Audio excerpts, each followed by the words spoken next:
Good afternoon, everybody. Welcome back to the Contrarian. I hope you're all doing well. I am definitely doing well. It's just Friday afternoon. We had the big Fed week, of course. Today I'll be talking a little bit about the market's reaction to the Fed cutting 50 basis points, kind of the immediate reaction we saw, as well as the action in the couple days that followed, because it's been a big week. And then also I want to talk about, what going forward I expect to happen, kind of the overall narrative change. I think it'll take place in the market here pretty soon. And, I like to look at the narrative because it's very important thinking about almost investor psychology and trying to predict where investor psychology will go, what the likely narrative change will be. It seems very likely that we're kind of entering a phase like what a guest I've had on, David Hunter, has talked about quite a bit. Basically, where all assets, stocks, bonds, precious metals, maybe even crypto, rally pretty aggressively on the back of, the Fed's easing cycle that has just started right now. And looking back at this last week, I think that kind of confirms a lot of what David has been saying for a while. He's definitely been early to kind of almost see this upcoming narrative shift. But I do think we're probably going to see a scenario like what he's been talking about unfold. And, mainly for the reason of the Fed shifting from a very tight policy, at least with regards to interest rates on the Fed funds rate, and really bringing that down, starting this week with a 50 basis point cut. That was definitely at the higher end of what Wall Street was expecting. I think it was, however, what the prediction market was actually predicting the Fed would do, so they were correct in that.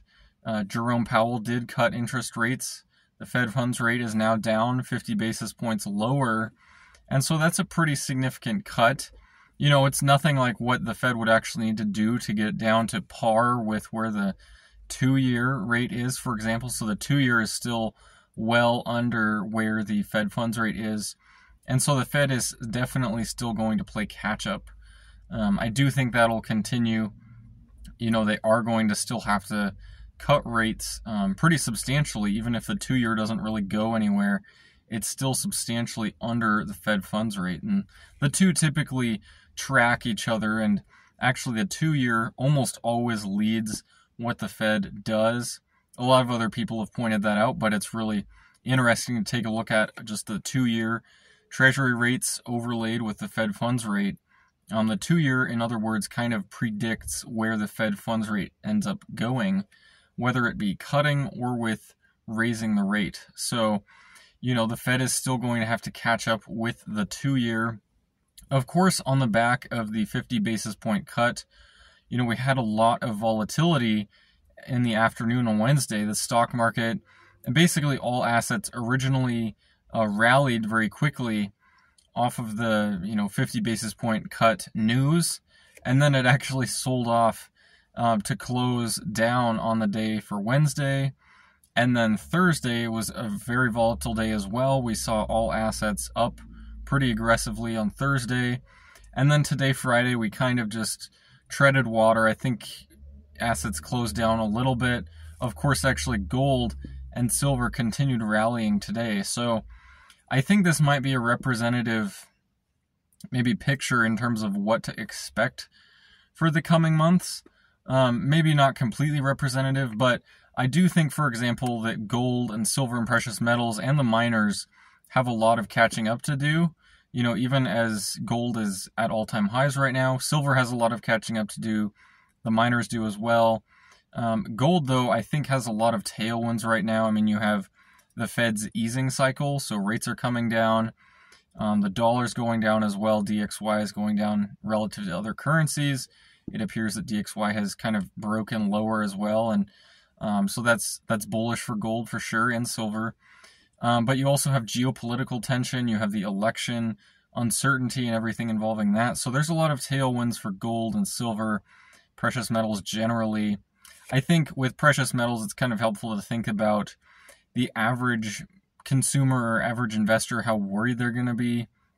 I think it's maybe a good measure of that and a good measure of just overall trust in the financial system as a whole, trust that it's sustainable going forward. So, seeing gold rally aggressively at a certain point, I think would be a bad sign, but, I don't think it's at that point yet.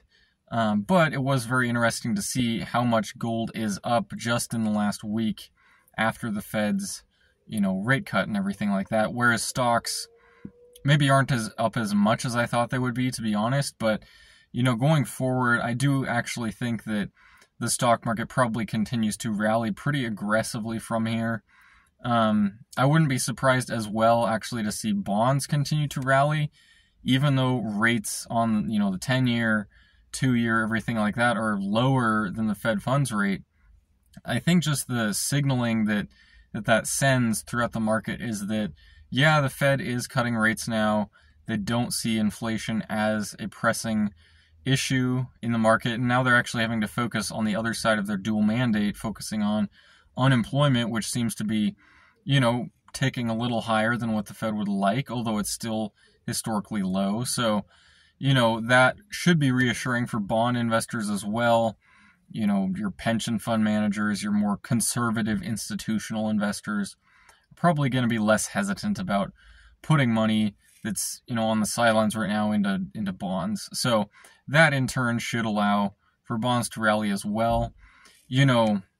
Looking at a stock like Nvidia or semiconductors and tech, I do actually expect that to continue to perform as well.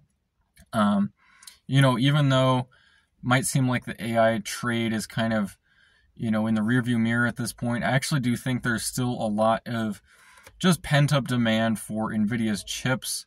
And, in terms of thinking how far the AI narrative can go realistically, I think there's actually still a ways that can run. There's a lot of people who might disagree with me there, but, I do think that we're still kind of in the early phase of the whole AI market and AI trade generally. Of course, it's going to lead to, insane valuations and things like that will, go the other way eventually. So it's definitely not a buy and hold forever type move, at least in my view. I'm not the kind of crazy, bullish person like Dan Ives or Tom Lee or some others out there on the street saying that this can go for 5+ years from now. I don't know that that's going to be the realistic, projection from here. But then again, Dan Ives, is a lot more immersed in the whole tech world than I am. I'm maybe more focused on overall investor psychology and market direction as a result of investor psychology and things like that. I do think it has a ways to run from here. I just don't think it's kind of the new, I don't think it's the first year in another 5-year bull market. That would be where I disagree. And if anything, kind of like what David Hunter has talked about, I think that will kind of be the narrative that sends stocks up dramatically, is going to be the fact that investors see the Fed easing, they see the economy remaining, decent at least, and they're going to think, the economy is actually going to improve from here. Kind of the concerns that we're seeing right now with, commercial real estate or higher unemployment or layoffs, things like that, those will go away eventually. And we're actually at the beginning of a new bull market because of the Fed's easing cycle. I think it's likely that ends up being the narrative that sends stocks up, 30% from here, which is kind of what David Hunter's targets are. Kind of like he's said as well, in terms of gauging when the top is in, it'd probably be when most people who are skeptical right now have actually kind of flipped and are bullish, no longer on the sidelines. That would be when a top could be likely. It's very interesting kind of almost examining Hunter's perspective, not really coming from a fundamental analysis per se, but more so coming from a side of investor psychology, and again, trying to predict where the narrative goes, how that affects investors' actions, and then how, you can kind of probably front run that, ideally trying to ride the wave up with everybody buying, but getting out at the top, that's going to be a move that requires some agility, because, I think it's interesting to kind of be introspective as well to oneself and think, how susceptible am I to that kind of market environment that's going to be around me when I actually need to sell? Everyone's going to be bullish. Is that actually going to be, possible? Or, it's going to be uncomfortable. You're going to have to be very much a contrarian at the top. At these major inflection points, you do have to be a contrarian and be comfortable with that. So, I can't speak highly enough of David Hunter. I really have enjoyed talking with him, and, I hope to have him back on in a couple months, kind of as the melt up reaches its peak.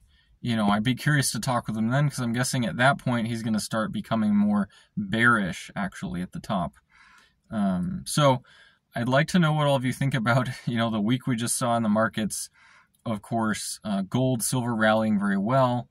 A lot of the stock market as well. So, going forward, what could we reasonably expect? Love to hear all of your thoughts about this. I hope to see all of you again at some point.